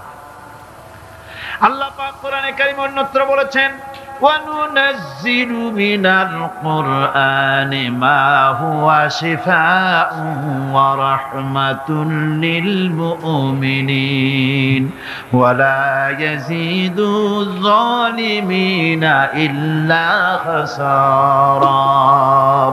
আমি এই কোরআন অবতরণের পরিক্রমায় এমন সব বিষয় অবতীর্ণ করেছি যা মুমিনদের জন্য নিরাময় এবং তাদের জন্য রহমত, আর জালিমদের জন্য ক্ষতি ছাড়া আর কিছুই বৃদ্ধি পায় না। জালিমদের জন্য ক্ষতি বৃদ্ধি পায়, আর যারা মুমিন তাদের জন্য এর মধ্যে নিরাময় আছে, এর মধ্যে রহমত আছে। অর্থাৎ যারা এই কোরআনকে যারা নিজেদের আইনের কিতাব হিসাবে গ্রহণ করেছে, কোরআনকে তাবিজের কিতাব হিসাবে নয়, ধর্মীয় কিতাব হিসাবে নয়, কোরআন সংবিধান। কোরআন কি? কোরআনকে যারা সংবিধান হিসাবে মেনে নিয়েছে, কোরআনকে যারা সংবিধান হিসাবে গ্রহণ করলো, ব্যক্তি, পরিবার, সমাজ, রাষ্ট্রে তাদের যাবতীয় মানসিক, বুদ্ধিবৃত্তিক, নৈতিক, তামাদ্দুনিক রোগের নিরাময় হবে, এর দ্বারা শান্তি হবে। কিন্তু যেসব জালিম এই কোরআনকে প্রত্যাখ্যান করেছি, কোরআনকে যারা মৌলবাদীদের কিতাব বলে, কোরআনের কথা বললে মৌলবাদ বলে গাল দেয়, তারা তাদের কপালকে পোড়াইয়া ছাই বানাইয়া দিছে, তাদের কপাল ভস্মীভূত করে দিয়েছে। আমার দেশে, এই দেশটা কি মুসলমান বেশি না অন্য জাতি বেশি? কোন? জোরে কোন? মুসলমান সবচেয়ে। খুব লক্ষ্য করে শোনেন, এই দেশে সবচেয়ে মুসলমান বেশি। ইন্দোনেশিয়ার পরে। পৃথিবীর দ্বিতীয় বৃহত্তম মুসলিম দেশ হলো কোনটা? বাংলাদেশ। এই দেশে ইসলামরে যত গালি দেওয়া হয়েছে, কোরআনকে যত গালি দেওয়া হয়েছে, আলেমদেরকে যত গালি দেওয়া হয়েছে, রাসূলুল্লাহকে যত গালি দেওয়া হয়েছে, ইসলামী আদর্শকে যত গালি দেওয়া হয়েছে, পৃথিবীতে কোন দেশে এইভাবে ইসলামকে গালি দেওয়া কোথাও হয় নাই। এমনকি আমেরিকার মতো দেশে, ইংল্যান্ডের মতো দেশেও কোরআনের বিরুদ্ধে এত কথা কেউ বলতে সাহস পাবে না, ইসলামের বিরুদ্ধে কথা বলতে সাহস পাবে না, যেহেতু মুসলমানেরা সেখানে পাল্টা আক্রমণ করবে। আজ আমার দেশে মুসলমানের ঘরের সন্তান হইয়া ইসলামের বিরুদ্ধে তারা বক্তব্য রাখে। মৌলবাদ মৌলবাদ জিকির উঠে গেছে। আমেরিকার প্রেসিডেন্টরা যখন শপথ নেন, প্রেসিডেন্ট হিসেবে ওথ নেন, বাইবেলের উপরে হাত রাখেন আর বলেন, এই মহাগ্রন্থকে স্পর্শ করে শপথ নিচ্ছি, আমি আমার চিন্তা চেতনা, আমার মেধা, আমার প্রজ্ঞা, সবটা আমার জাতি, আমার দেশকে উন্নয়নের জন্য, এর সমৃদ্ধির জন্য, এর সংরক্ষণের জন্য আমি আমার জীবনকে উৎসর্গ করি। বাইবেলের উপরে স্পর্শ করে এই শপথ তারা নেন। আমার দেশের প্রেসিডেন্ট, প্রধানমন্ত্রী শপথ নেওয়ার সময় কোরআন শরীফের উপরে হাত রাখে যদি, তাহলে বলা হবে বেচারা মৌলবাদী হয়ে গেছে। এটা করা যাবে না। আর যদি কেউ করে সামান্য কিছু, কোরআন না, যদি তসবিহ নিয়েও আসে, তাহলে বুঝতে হবে জাতির সাথে একটা প্রতারণা ছাড়া কিছুই না। কাজেই ধর্মের প্রতি আকর্ষণ একটা ভিন্ন জিনিস, সেই জিনিসকে ছেড়ে যারা দেয় তারাই ক্ষতিগ্রস্ত হয়, আর যারা ধরে রাখে তারা দুনিয়ায় ক্ষতিগ্রস্ত হয় না। আল্লাহ পাক এখানে রাসূল কারীম সাল্লাল্লাহু আলাইহি ওয়াসাল্লামের একটি হাদিস প্রণিধানযোগ্য কোরআনের ব্যাপারে। হুজুর বলেছেন, আল কোরআন হুজ্জাতুন লাকা ওয়া আলাইক। এই কোরআন হয় তোমার পক্ষের সাক্ষী, না হয় এই কোরআন তোমার বিপক্ষের সাক্ষী। কিয়ামতে এই কোরআন হয় তোমার পক্ষে কাজ করবে, নতুবা এই কোরআন তোমার বিপক্ষে কাজ করবে। দুই অবস্থা থেকে খালি হবে না, হয় কোরআন তোমার পক্ষে সাক্ষী দেবে, না হয়। আমরা কি চাই? কিয়ামতে কি চাই? বলেন কি চাই? কোরআনের পক্ষে যদি আমরা সাক্ষী চাই, তাহলে এই কোরআনের পক্ষে আমাদেরকে কাজ করতে হবে। এছাড়া আমাদের নাজাতের কোনো পথ নাই। আমাদের মুক্তির পথ হচ্ছে কোরআন কেন্দ্রিক, রাসূলুল্লাহর হাদিস কেন্দ্রিক। এর বাইরে আমাদের সমস্ত পুঁজি নষ্ট হয়ে যাবে। আমাদেরকে পৃথিবীতে টিকে থাকতে হলে কোরআনের উপরে ভিত্তি করে আমাদেরকে বাঁচতে হবে, টিকতে হবে। কোরআনে কারিমে আল্লাহ রাব্বুল আলামিন অন্যত্র বলেছেন, কুল ইন্নাল খাসিরিনাল্লাযীনা খাসিরু আনফুসাহুম ওয়া আহলিহিম ইয়াওমাল কিয়ামাহ আলা যালিকা হুয়াল খুসরানুল মুবিন। বলো, প্রকৃত দেউলিয়া তারাই যারা কিয়ামতের দিন নিজেকে, নিজের পরিবার পরিবর্গকে এই ক্ষতির দিকে যারা ঠেলে দেবে। ভালো করে শুনে নাও, এটি হচ্ছে সুস্পষ্ট ক্ষতি, সুস্পষ্ট দেউলিয়াপনা। এই ক্ষতি থেকে বাঁচার জন্য আল্লাহ রাব্বুল আলামিন কোরআনে কারীমের মধ্যে বলেছেন, ওয়াল আসরি ইন্নাল ইনসানা লাফি খুসর। পড়েন সবাই, ওয়াল আসরি ইন্নাল ইনসানা লাফি খুসর। মানুষের, সমগ্র মানুষের জীবন ক্ষতিগ্রস্ত। কে বলতেছেন? গা শিউরে ওঠার কথা না? গা শিউরে ওঠে। আল্লাহ বলতেছেন ক্ষতিগ্রস্ত।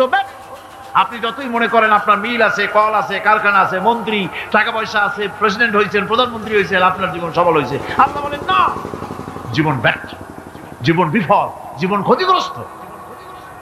তাম পৃথিবীর সমস্ত মানুষ ক্ষতিগ্রস্ত, ব্যর্থ। 4টা কাজ করলে সফল হবে। কয়টা কাজ? জোরে বলেন, কয়টা কাজ? ইল্লাল্লাযীনা আমানু ওয়া আমিলুস সালিহাতি ওয়া তাওয়াসাউ বিল হাক্কি ওয়া তাওয়াসাউ বিস সাবর। 4টা কাজ করলে জীবন হবে সফল। এই ব্যর্থতা থেকে, এই ক্ষতি থেকে যদি বাঁচতে চাই কিনা? কারা কারা চাই? দেখাই তো হাত। কারা কারা চাই? ক্ষতির হাত থেকে বাঁচতে চাই কারা? আলহামদুলিল্লাহ, হাত নামান।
يستويان مثلا أفلا تذكرون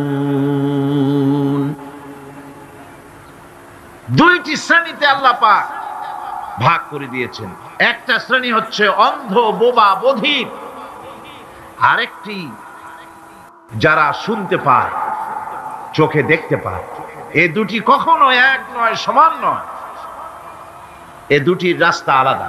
কাফেরের রাস্তা আর ইমানদারদের রাস্তা সম্পূর্ণ ভিন্ন। আল্লাহ রাব্বুল আলামিন ঈমান এবং কুফরের পার্থক্য বলে দেওয়ার জন্য গোটা মানব জাতির মধ্যে স্পষ্ট করে বলেছেন, লা ইকরাহা ফিদ-দীন ক্বাদ তাবায়্যানার রুশদু মিনাল গায়ব। দ্বীনের ব্যাপারে জোর জবরদস্তি নেই।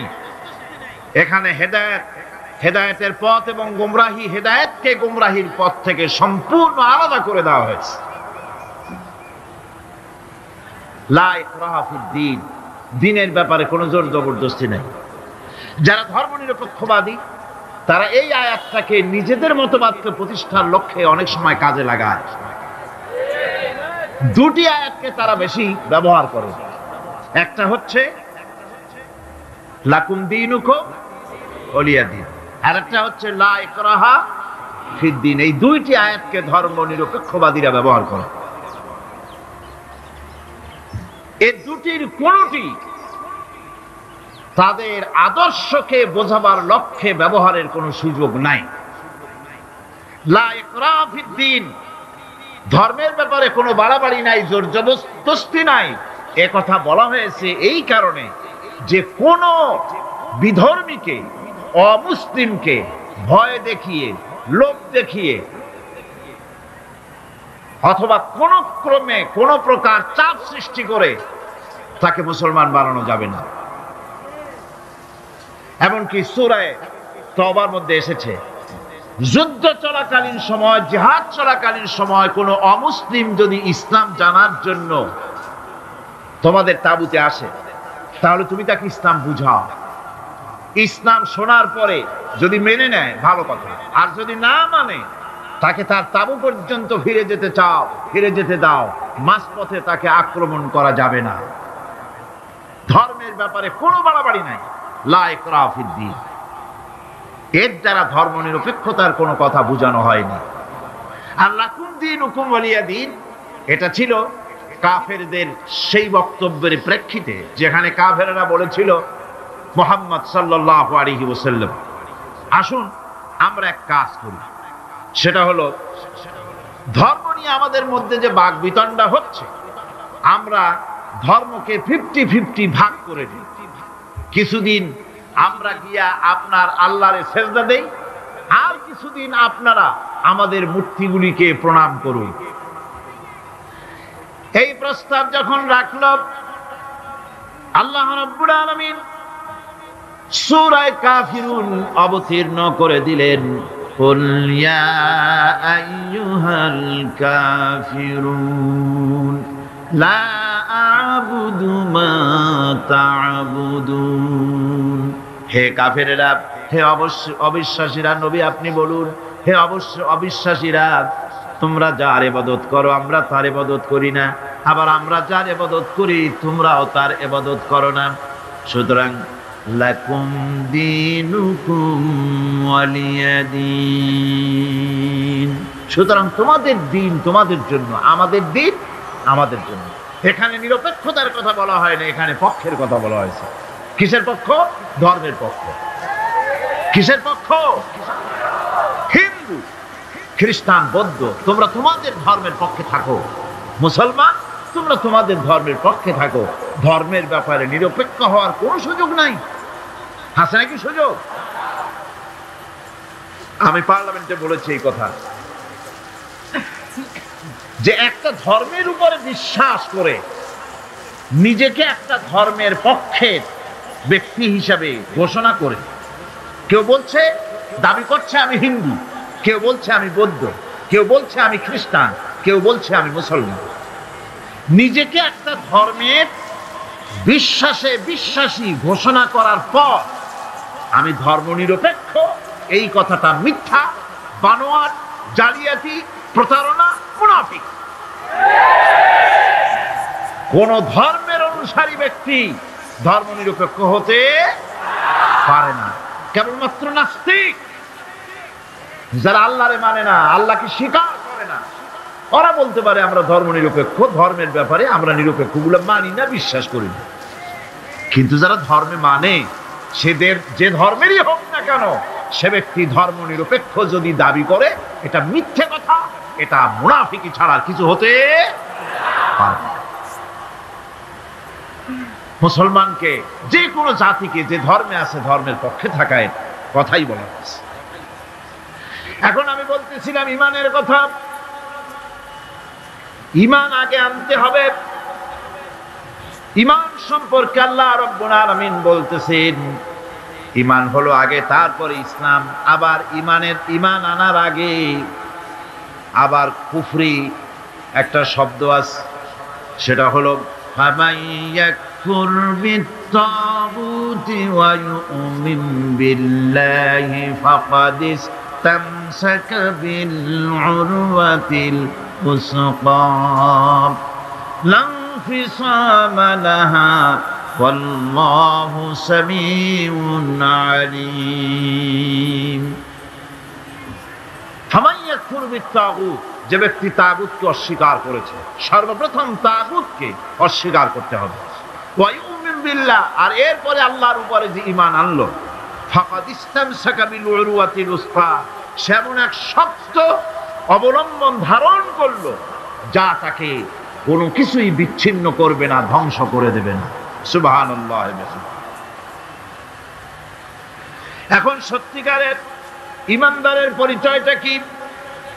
কোরআনে কারীম সত্যিকারের ঈমানদারের পরিচয় এভাবে পেশ করতেছে, ইন্নামাল মুমিনুনা আল্লাযীনা আমানু বিল্লাহি ওয়া রাসূলিহি সুম্মা লাম ইয়ারতাবু ওয়াজাহিদু বিআমওয়ালিহিম ওয়া আনফুসিহিম ফি সাবিলিল্লাহ উলাইকা হুমুস সাদিকুন। ঈমানের দাবিতে সত্যবাদী কারা?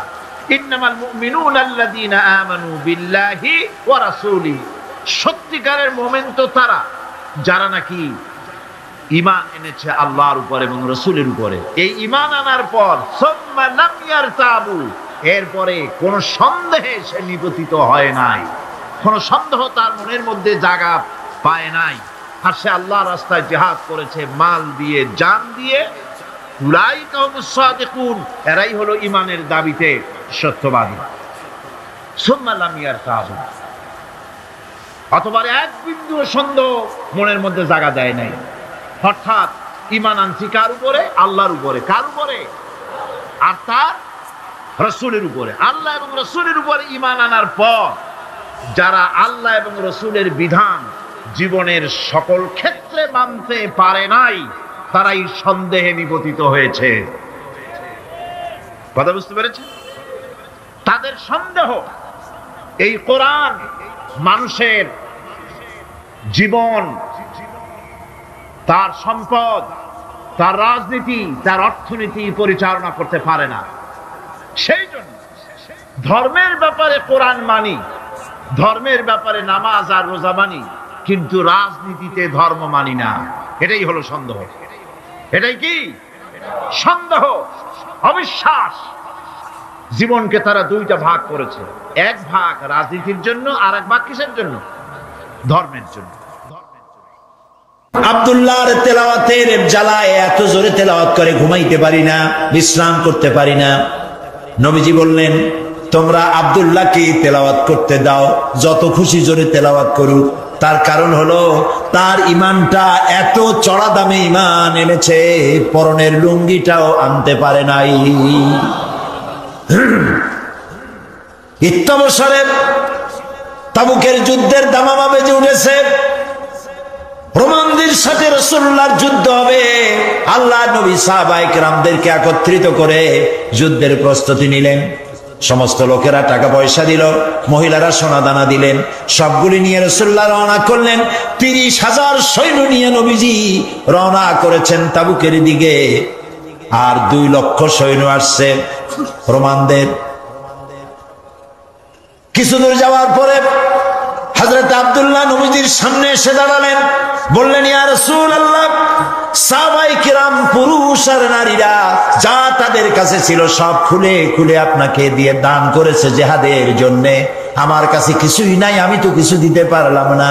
হে রাসূল, আমি আপনার কাছে দোয়া চাই, আপনি আমার জন্য দোয়া করেন, আমি যেন এই জিহাদের ময়দানে আমার জীবনটা দিয়া যেন ইসলামকে সাহায্য করতে পারি। নবীজি বললেন, একটা গাছের বাকল নিয়ে আসো। হযরত আব্দুল্লাহ গাছের বাকল নিয়ে আসলেন। আল্লাহ নবী বাকলটা হযরতে আব্দুল্লাহর হাতে বেঁধে দিয়ে বললেন, আয় আল্লাহ, আমি আব্দুল্লাহর রক্তকে কাফেরদের জন্য হারাম করে দিলাম। হযরতে আব্দুল্লাহ কেঁদে উঠলেন, বললেন, ইয়া রাসূলুল্লাহ, আমার আশা ছিল জিহাদের ময়দানে যুদ্ধ করে শহীদ হয়ে জান্নাতে যাব, আর আপনি আমার রক্ত কাফেরদের জন্য হারাম করে দিলেন। আল্লাহর নবী বলেন, আব্দুল্লাহ, কোনো চিন্তা করো না, এখন যদি তোমার জ্বরেও মৃত্যু হয়, ঘরের মধ্যে বসে আল্লাহ তোমাকে শাহাদাতের দরজা দিবে। তাবুকের প্রান্তরে সাহাবায়ে কেরাম উপস্থিত হলেন। রোমান 2 লক্ষ সৈন্যরা, আল্লাহর নবী নিজে এসেছেন শুনে ভয়তে পালিয়ে গেল। বিনা যুদ্ধে জায়গা দখল হয়ে গেল। নবীজি সেখানে 20 দিন অপেক্ষা করলেন, চতুর্দিকে দ্বীনের দাওয়াত ছড়াতে লাগলেন। একদিন নবীর কানে খবর গেল, আয় আল্লাহর নবী, ওই যে আব্দুল্লাহ যার হাতে আপনি বাকল পরিয়ে দিয়েছিলেন, ওই আব্দুল্লাহ আজকে রাতে কয়েকদিন জ্বর ভোগার পরে তিনি ইন্তেকাল করেছেন। নবীজি তাকে গোসল এবং কাফনের ব্যবস্থা করতে লাগলেন, করতে বললেন, এবং নিজে গিয়ে জানাজার ব্যবস্থা করবেন বললেন। কবর খোঁড়া হলো। কবরের পাশে একজন ছোট্ট একটা লাইট নিয়ে দাঁড়ায় আছে, টিম টিম করে জ্বলছে। 2 জন সাহাবী আব্দুল্লাহকে হাতে উঁচু করে ঘাড়ে করে বহন করে আনতেছেন, আর কবরের ভিতরে একজন দাঁড়ায় গেছেন লাশ ধরার জন্য। যিনি কবরের ভিতরে দাঁড়ানো, তিনি বলতেছেন, তোমরা লাশ বহন করে যারা আনতেছো, তোমার ভাইকে আস্তে আস্তে আনো, যেন তোমার ভাইয়ের সঙ্গে যেন বেয়াদবি না হয়। কবরের ভিতরে দাঁড়িয়ে যিনি আব্দুল্লাহর লাশ ধরে কবরে শোয়াই দিলেন, তিনি আর কেউ নন, তিনি রহমতের নবী, বিশ্ব নবী মুহাম্মদুর রাসূলুল্লাহ। নিজ হাতে কবরে শোয়াই দিলেন। বহন করে যারা এনেছিলেন তারা হলেন আবু বকর, ওমর রাদিয়াল্লাহু তাআলা আনহুমা, আর আলো নিয়ে যিনি দাঁড়িয়েছিলেন তিনি হযরত বেলাল। কবরের ভিতরে আব্দুল্লাহকে শুইয়ে দিয়ে তার উপরে মাটির আচ্ছাদন দিয়ে নবীজি 2খানা হাত আল্লাহর দরবারে তুলে ধরে বলেন, রব্বুল আলামিন, আজকের সন্ধ্যা পর্যন্ত আমি আব্দুল্লাহর উপরে খুশি ছিলাম, রাজি ছিলাম। আয় আমার আল্লাহ, তুমি আব্দুল্লাহর প্রতি খুশি আর রাজি হয়ে যাও। হযরত আব্দুল্লাহ ইবনে মাসউদ রাদিয়াল্লাহু তাআলা আনহু তিনিও সেখানে উপস্থিত ছিলেন। তিনি কেঁদে উঠে বললেন, আহারে, আজ যদি আব্দুল্লাহর লাশ না হইয়া আমার লাশটা যদি হইতো, ভাগ্য ভালো হয়ে যেত। নবীজি বলছেন, আয় আল্লাহ, আজকের সন্ধ্যা পর্যন্ত আমি আব্দুল্লাহর উপরে রাজি, তুমি আব্দুল্লাহর প্রতি রাজি হয়ে গেল। প্রিয় ভাই সব, একজন সাহাবী রাসূলকে যে সম্মান দিয়েছে, ভালোবাসা দিয়েছে, সারা দুনিয়ার মানুষ এই ভালোবাসা একত্রিত হয়ে দিতে পারবে না। সুতরাং ইয়া নবী সালামু আলাইকার মধ্যে মহব্বত না, মহব্বত হলো রাসূলের দেওয়া আদর্শ বাস্তবায়িত করার মধ্যেই মহব্বত। হক কথা বলার জন্য রাসূল মার খেয়েছেন, সাহাবায়ে কেরাম মার খেয়েছেন। আমরা হক কথা বলতে ভয় পাই, অনেকে ভয় পান হক কথা বলতে। হক কথা বলতে যদি দাওয়াত না হয়, যত পারা যায় মাইজিয়া ঘষিয়া কথা কইয়া টইয়া কোন রকম গোলে মালে যাবে দিন, পকেট ভরলেই হয়, ঠিক কিনা? পকেট ভরার কাম হাদিয়া তোহবার কাম। প্রিয় ভাই সব, এটা হাদিয়া তোহবার রাস্তা না, এ রাস্তা রক্ত পিচ্ছিল, এ রাস্তা বড় কঠিন, দান দান শহীদ হওয়ার রাস্তা, কাঁচা কলিজা চাবায় খাওয়ার রাস্তা। হযরত হামজা রাদিয়াল্লাহু তাআলা আনহুর কলিজা চাবায় খেয়েছিল কাফেররা। এই কষ্ট করার পর ইসলাম এসেছে। ইসলামকে টিকিয়ে রাখতে হবে এবং দুনিয়ার সামনে প্রমাণ করতে হবে মুসলমানেরাই কেবলমাত্র আদর্শবান, পৃথিবীর শান্তি স্বস্তি মুসলমানেরা দিতে পারে, ইসলাম দিতে পারে, এটা বুঝাতে হবে।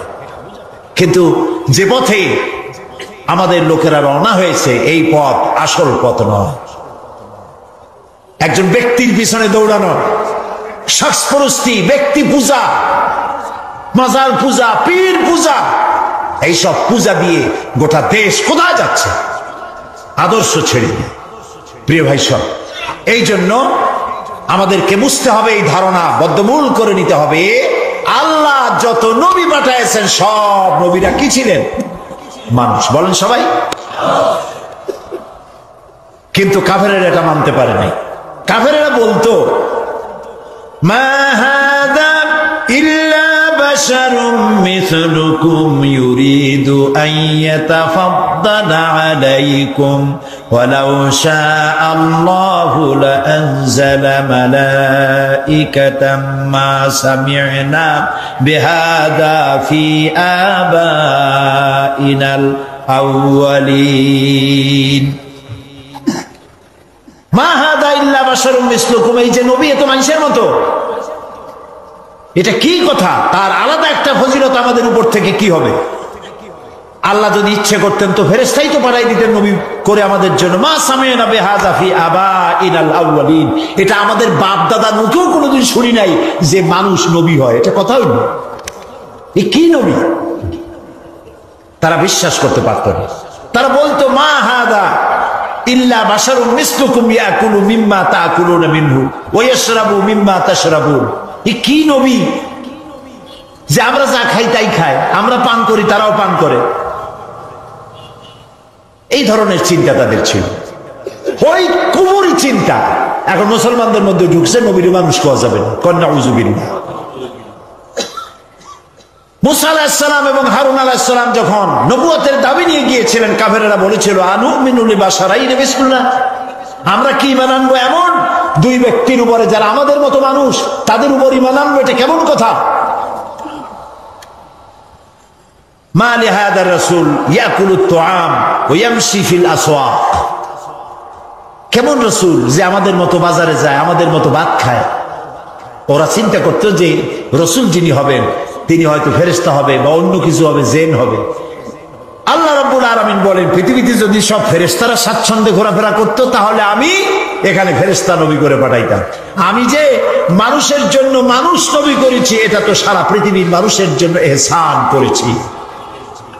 আমাদের জন্য যদি ফেরেশতা নবী করা হতো তাহলে সেটা কি আমাদের জন্য কল্যাণ হতো না অসুবিধা হইতো? মারাত্মক অসুবিধা হতো। ফেরেশতা তো পুরুষও না নারীও না, তারা তো জানে না মানুষের সমস্যা কোথায়।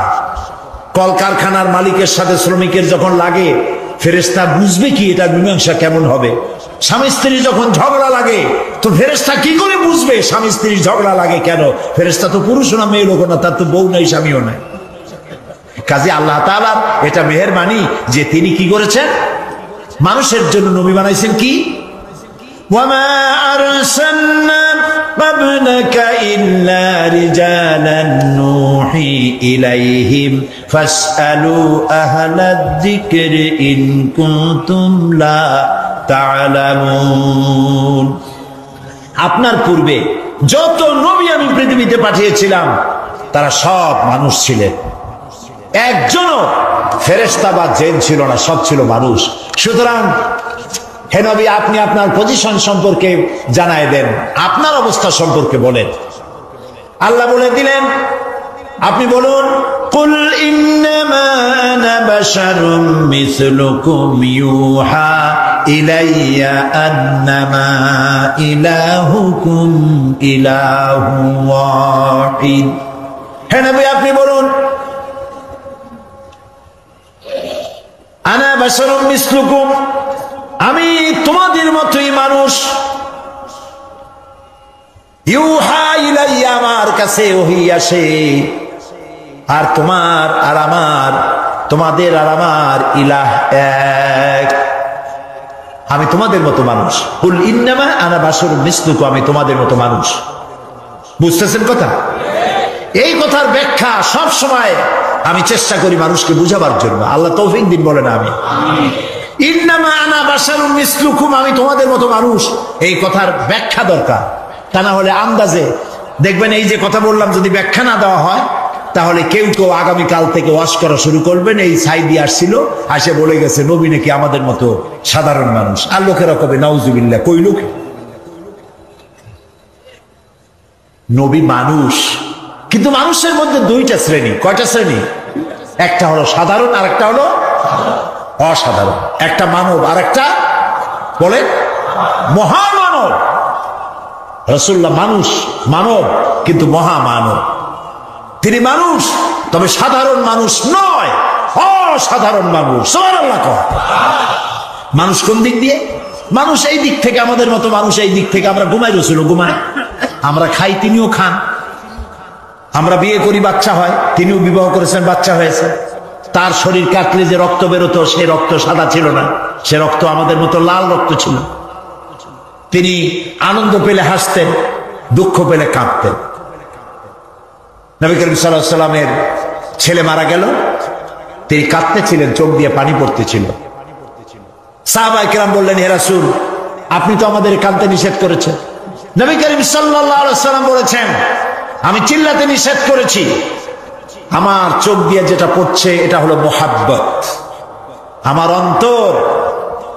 অন্তর আল্লাহর দিকে, তার ইচ্ছার উপরে রাজি আছে, কিন্তু চোখ দিয়ে মহব্বতের পানি পড়তেছে, করুণার পানি, দয়ার পানি, রহমতের পানি পড়তেছে। আমার দিলের মধ্যে কোনো প্রতিবাদ নাই। মাঝখানে একটা কথা বলে রাখি, অনেক আমাদের দেশে প্রায় কেউ যদি মারা যায়, বাড়ির মধ্যে কান্নার রোল পড়ে যায়, হয় কিনা বলো? কথা বল না কেন?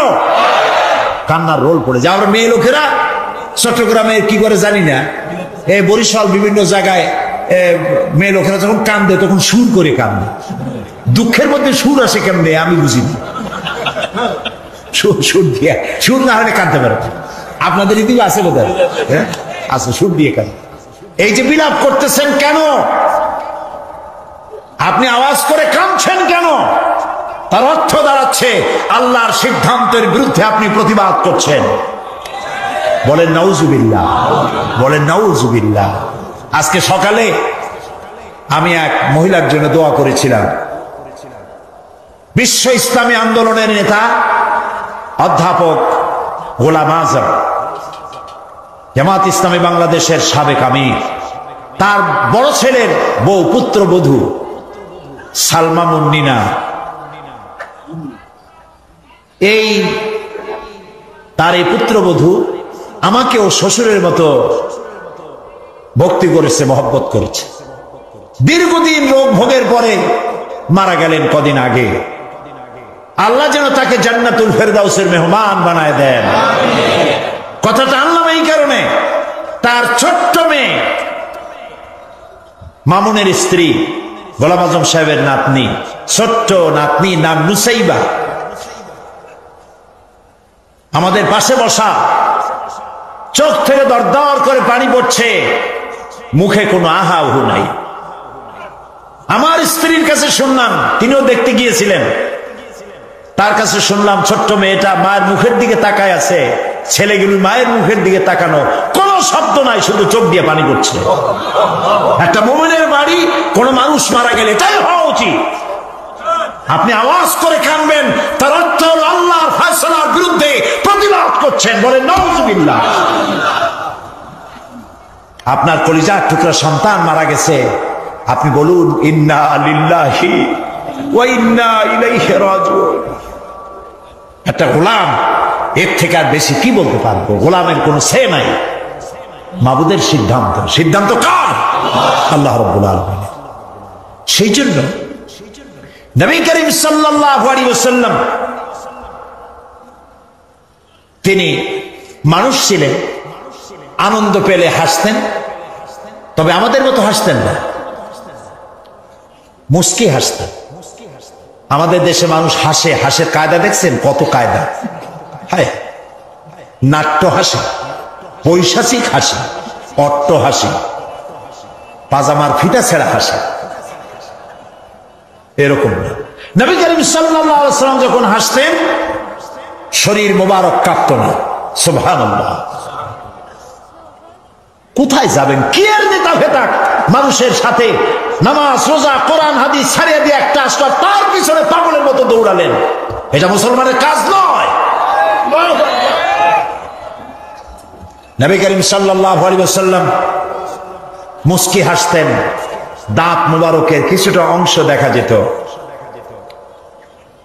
মোচ ছিল কালো, দাড়ি ছিল কালো, ঠোঁট মোবারক ছিল গোলাপের পাপড়ির মতো লালচে, দাঁতগুলো ছিল মুক্তোর মতো।